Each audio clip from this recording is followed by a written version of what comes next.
Mesdames et messieurs, bonjour et bienvenue une fois de plus sur notre plateau pour une émission encore spéciale et très spéciale Wimbledon 2021. Aujourd'hui, on a joué les demi-finales dames et quel plaisir, quel régal. Nous nous sommes régalés parce que le jeu était bien équilibré. Parce que par moments, on a des matchs qui ne sont pas équilibrés et on assiste à un sens unique. Aujourd'hui, la bataille a été rude, énorme et fantastique. Quel régal. Encore une fois, mesdames et messieurs, bienvenue sur notre studio pour une nouvelle émission spéciale Wimbledon 2021. Alors, pour commencer à vous parler des résultats, honneur à la tête de série numéro 1, à savoir l'Australienne Barty. Alors, elle n'a pas encore perdu de 7, elle joue des 7 serrés, mais elle n'a pas encore perdu de 7. Quelle confiance, on la sent en plein confiance. Et elle rentre sur le terrain et quand on regarde, ce que nous on appelle le langage, le body language, le langage du corps, on ne voit rien, on ne prend aucune information tellement elle cache bien son jeu. Ça, c'est très important parce que quand on arrive sur le terrain, on a besoin d'informations pour préparer le match. Alors avant de regarder le jour, on regarde le soleil, de quel côté on regarde, est-ce qu'il y a du vent, est-ce que le vent souffle, est-ce que le terrain est plus rapide que d'habitude ou pas. On prend des informations. Une fois qu'on a pris des informations dans ce sens, on regarde l'adversaire, on prend des informations sur l'adversaire. Et malheureusement, quand on voit l'Australienne, la numéro 1 du tableau, et qu'on veut prendre des informations, eh ben, il n'y a rien qui apparaît. Elle est là, la tête haute, les épaules très larges en avant.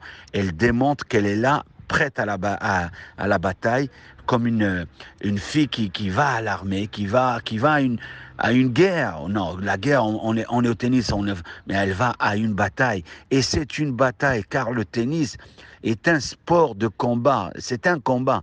Le tennis est un sport de combat où chacun a ses armes, servons-nous en mieux et nous serons plus forts. Dixit Pierre Barthès, ancien numéro 1 français, 6e joueur mondial.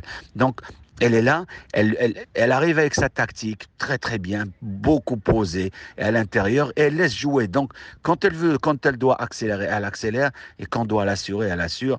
Et finalement, elle s'en sort très bien. Et aujourd'hui, pourquoi j'ai parlé que les matchs étaient équilibrés?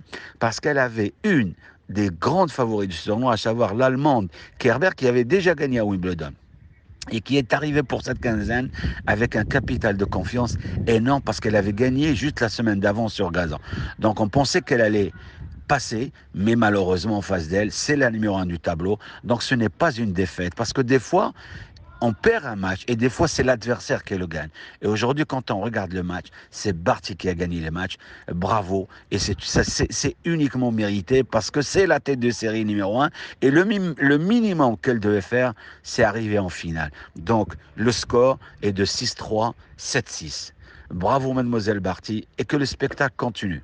Alors de l'autre côté, de l'autre demi-finale, il y avait Pliskova, la Tchèque, contre Sabalenka. Alors, un match équilibré. La tête de série numéro 1 qui a confirmé son statut, elle arrive, c'était un minimum, c'est arrivé en demi-finale ou en finale. Aujourd'hui, Pliskova, une fille, ça fait 5 ans qu'elle n'a pas atteint une finale de Grand Chelem. Aujourd'hui, elle arrive. Samedi, elle va jouer la finale. Et c'est très bien parce que 5 ans qu'elle n'a pas été dans une finale de Grand Chelem. Aujourd'hui, elle gagne avec un match très serré. Elle perd le premier 7, 7-5, et Sabalenka avait beaucoup d'ouverture.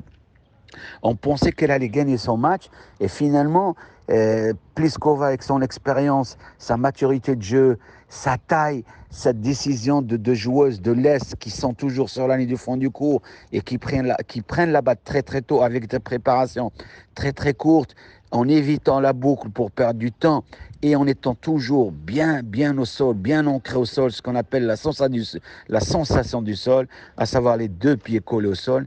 Et elle a gagné le match parce que Sabalenka, elle a eu deux ouvertures. Elle gagne le premier set. Après, Pliskova a imposé son jeu pour gagner 6-4, 6-4.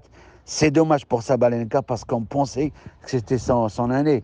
Et comme le titrait c'est bien beaucoup de journaux en Angleterre et en France, Sabalenka, la cogneuse qui est devenue relax. Et aujourd'hui, ça n'a pas suffi parce que Pliskova le désirait beaucoup plus. Sabalenka aussi avait envie, mais par moment, il y a ce qu'on appelle la destinée, tout ce qui est écrit. On peut perdre un match comme ça, mais on peut bien jouer. Et à un moment, le joueur joue mieux parce que c'est son jour, c'est écrit qu'il gagne et qu'il se qualifie pour la finale.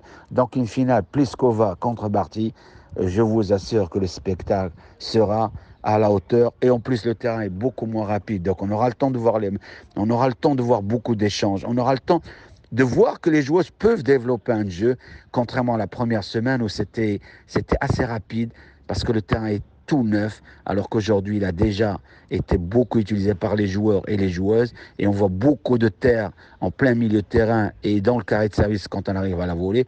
Donc le spectacle sera assuré avec des jeux, avec des points préparés du fond du cours.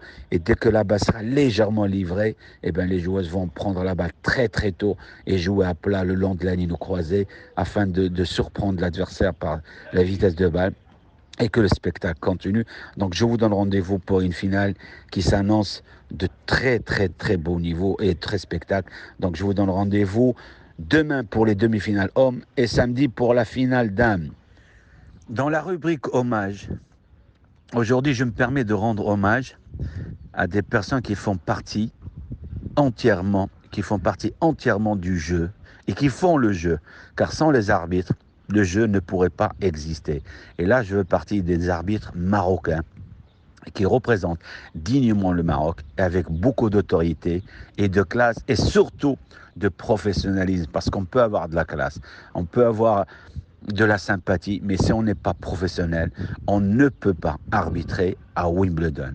Alors pendant la première semaine, on a vu Janati Mohamed qui a arbitré le numéro 1, numéro 2, 3 mondiales. Et pendant la quinzaine, on continue à voir Mohamed El Hayani aussi qui arbitre et qui est d'une sympathie avec tous les joueurs parce que quand on le voit à la fin, tous les joueurs lui serrent la main avec un grand sourire. Ça veut dire qu'il le remercie pour son travail.